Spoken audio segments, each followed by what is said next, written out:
Okay, they watched this video for March 11th, which would be Friday. You know what? If you traded today, it was a little bit frustrating. I actually was basically flat all morning, and then I actually lost a couple $100. I asked the traders in my room if they've ever done this. I've made every mistake you can ever make, including hitting the wrong button, short instead of buy, and so on. But today I made one I've made a few times before. I was stalking something, and I was waiting for a certain point, and I had my finger on the mouse. I know a lot of guys use hotkeys. I've never used hotkeys. I always use my mouse. And somebody said maybe too much coffee. I accidentally clicked the mouse. Bought something at a point where I didn't mean to. So then I sat there for a couple minutes, and it went down a dime, and I killed it. I bought it at a point I didn't mean to. So I ended up down 200 something dollars, and then fought my way back to plus 80 something dollars. So I had one of those days. It's basically a flat day. And I tell people, if I end the day plus or minus 200 one way or the other, just a flat day. You know what? We're always going to have some really good days. The important thing, the key, if you will, is to never have any disastrous days. So, just always try to keep it relatively flat if there aren't many opportunities. But anyway, you can see the SPY opened at 200. It was actually higher in pre-market. It was like 201.50, I think, in pre-market. I mean, it was really strong, and then started to give it back before the open. And then you can see what happened today. At one point, we had this nasty bearish engulfing the last 2 days, and then ended up closing up pretty close to where we opened. As a trader, many of you, I'm sure, can look at that and say, if you weren't there, and say, yeah, that was probably fairly choppy day. And it was. It was just, nothing was really easy today. So I'm thrilled to have come away plus $80. There were a lot of traders in the room did way better than I did, but I'm not positive. I hate to speak out of turn here, but I'm pretty sure I have no red days in March, and battling back to my plus 80 kept me no red days in March so far. Hopefully we'll catch some trades tomorrow. Actually, today I was really excited about it coming into the day because I really liked my watch list. Sometimes it happens. You can love a watch list and still nothing happens. So, all right, I've babbled long enough. Let's go into the watch list here. And I do have a lot of stocks that are interesting to me. I know I shouldn't have put in a Jolly Rancher right before making a video, but what are you going to do? So I had a ORIG, nice 2-day pop, and then pulling back here to the 8-day. Kind of a narrow range today. Want to watch that for a potential long tomorrow. PIR, just a very narrow, quiet day after this gap up and big rally. Couple days lower, and today pretty much closed where it opened, but a narrow day. Potential long in that one. That's Pier 1 PIR. EPE. Now, some of these oils that made these crazy moves, like this one from $2 to over $7 in about 4 sessions. I like the clean pullback here, and actually a fairly flat close there, pretty much where it opened to. Potential long in that one. A lot of times you get these huge moves, then a few day pullback, and you can get a nice move again. Weight Watchers really wouldn't have my attention, WTW, if I didn't trade today and see that it had this big volume spike here, 500,000 shares in 5 minutes, and then just kind of did nothing the rest of the afternoon.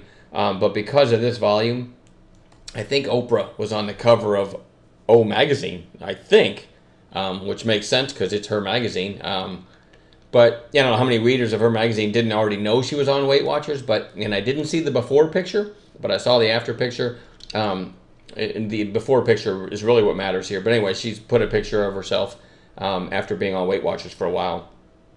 And that was enough, believe it or not, to spike WTW, and now it kind of grinding lower into the close. But because of this volume move here, I want to watch it. All right. Again, the daily chart doesn't really have my attention. It's just right in the middle of like a 5-day range. So it's less than interesting to me, but because I saw that spike, I'm going to watch it tomorrow. Same kind of deal with NAT. You had this massive move, then it came back, and then sideways the rest of the day. That is kind of frustrating because when you have this huge move, you don't want to chase it.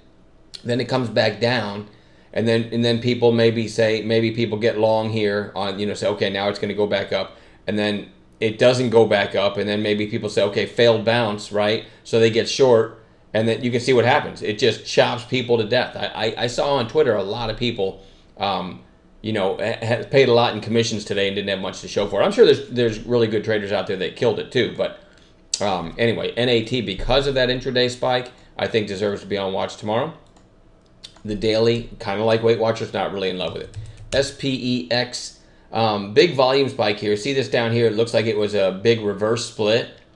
But then it came back, and then sideways the rest of the day. So it's less than interesting to me, but because of this volume move here, I want to watch it. All right. Again, the daily chart doesn't really have my attention. It's just right in the middle of like a 5-day range. So it's less than interesting to me, but because of this volume move here, I want to watch it. All right. SPEX, big volume spike here. See this down here? It looks like it was a big reverse split. And so I'm not sure if this is really worth watching, but big volume today. And if you go to 15-minute candles, you had this gap up the other day and a reversal, but nice volume today and really kind of flagged all day. So if this gets up over 240, this one might get going. So who knows? I'm putting it on watch, but I don't really know anything about it. And then here's a couple I really like. EGLE, huge move, 2 days, 3 days lower on declining volume, right back to what we call the buy zone between the 8 and the 20-day moving average. I really like this one for a potential turn back up. Same thing with LEU. We caught this one 2 sessions ago and had a huge trade in it. And now I was really kind of hoping it would do what it's done. So it's time to get excited about this one again. I was hoping you'd get 2 red days, a decent retracement, and this one is an excellent bounce play setup. All right, very low float, possible short squeeze on any kind of intraday setup. Again, redundant, same thing here. SDRL, although not a low float. Huge move, 1, 2, 3, 4 days lower, or at least lower highs for 4 days. Back in that buy zone between the 8 and the 20. This is kind of what you would have hoped for when it was ripping. Like, hey, 3 or 4 days from now, I'd love for this to come back down here, maybe give me an excellent bounce play. So a couple of them have done that. JCOM, hit piece put out on this thing today, and it fell from 71 down to at 1.55. I didn't research it. I don't know what the hit piece said. I don't know anything about the company. The only reason this is on my list is it's possible that this is just way overdone. Sometimes sellers get a hold of things and they just can't bounce at all. So maybe a bounce in JCOM tomorrow. It's not something I'm in love with. TMST. I've had this on watch several times on this flag break here. And now it's fallen from over 10 down to about $8. And you see it's got the word steel in the name, U.S. Steel. Very strong, right? Very strong. Right back up to recent highs after a 3-day pullback. AK Steel, same thing. Nucor, NUE, same thing. So TMST pulling back to the 20-day here and kind of retesting the breakout of this flag area. I think it's a good candidate for a bounce play on Friday. And lastly, FNSR closed at 14.18, and after hours it's trading at 15.28. The most recent high here is 15.18. So set to, well, who knows where it's going to open in the morning, but right now, I'm assuming on earnings, it's right up here where we will probably open somewhere near here in the morning.